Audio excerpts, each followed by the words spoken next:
All right, guys, we are back in the garage today, and things have not been going great the last few weeks. We've gone backwards on a bunch of stuff, trying to go forward. The Suzuki GS750 from 1978 that we got running and riding had a little bit of an oil leak from the oil pan, but now it is gushing oil from somewhere in here. I think it's the shift shaft seal or the clutch rod seal or one of the other seals under there, the output sprocket seal. I'm pretending that doesn't exist right now. The BMW R80, we've made no progress on this bike. In fact, now it doesn't even turn over. It just, you hit the button and there's just a click. I haven't had time to look at this. And now I've got oil leaking. I don't know. Is that coming from the fork? Is that coming from the brake?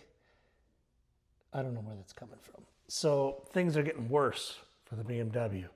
We did make some progress on the Cushman. We finally got this engine running. Yesterday we got spark. I don't know if you saw the short I put up on that. I put another short where we got this engine running. Fantastic. So now what we're going to do today is we're going to focus a bit more on the Cushman. I did try to get, I have to replace this steering head bearing race. And I could not get this thing out with this slide hammer. This sucker is just pounded in there like nobody's business. I have to remove this. I got this slide hammer. Last night I was hammering the heck out of it. I couldn't get it out. Heated it up. Just didn't want to come loose. I got a new one of those. The issue is, if you feel on the inside of this race, it's really rough. I had it sandblasted. It's just not smooth. So I got a new one. It was like 20 bucks, which is not cheap, but so I ordered a drift to pound this thing out. Now this steering head is so weird. I mean, this whole vehicle is so weird, but 12-inch long steering head tube, and I didn't have a drift long enough to reach inside there and try to pound this thing out from the inside.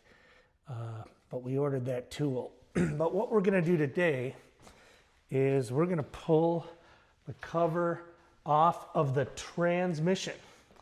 This thing has a transmission right here. So the way it works is you got the centrifugal clutch. This thing gets up to RPM. These centrifugal fingers press the clutch together, and through this sprocket it goes back to the transmission. Drives its transmission, which then drives, there's another sprocket that goes on here that then drives the rear wheel. This is a 2-speed non-synchromesh transmission. It's basically a high and a low gear. So you would never shift it while you're moving. You'd stop, shift into low gear, and then use that to climb up steep grades or rough terrain. Then you'd stop, shift back into high, and then continue on easier terrain. But what we're going to do is we're going to pop this thing open, just do a visual inspection of the inside of the transmission. Then we're going to clean this thing up. It's filthy, and hopefully we're going to repaint this as well as some other engine related parts like the kickstart mechanism, the bracket for that, possibly the intake manifold, and some other parts that need to be painted this same charcoal color as the engine itself. Okay, we've got the cover taken off our transmission, got it on the workbench here. You can see inside it. The condition of these gears is really good. So I think we can run this. This just takes a straight 80-90 gear oil. This gasket, however, is totally perished. So we're going to need a new gasket.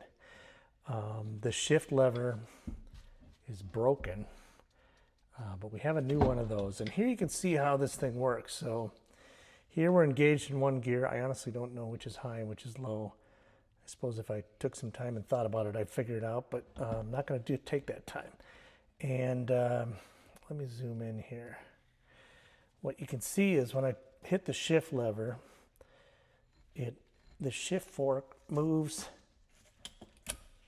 the gear over, And these dogs engage the other gear like that. So now we've got the other gear engaged.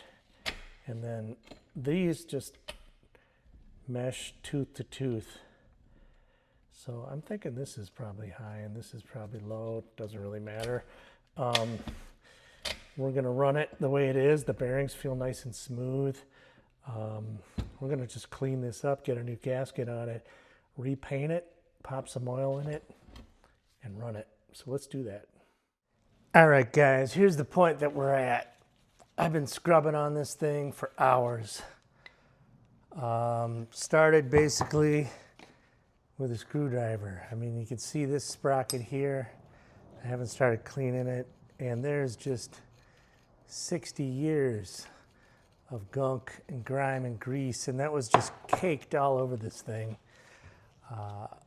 I was scrubbing it with gasoline, and then I switched to carb clean, and I think I'm gonna go over it with some degreaser before I mask this off and paint it. We're not gonna get to painting it in this video because this is just getting too long, but you know, if it takes a few hours to scrub off 60 years of grime and grease, then that's what it takes. So that's where we're at, guys. We got a pretty clean transmission. We're gonna mask it up. We're gonna paint it.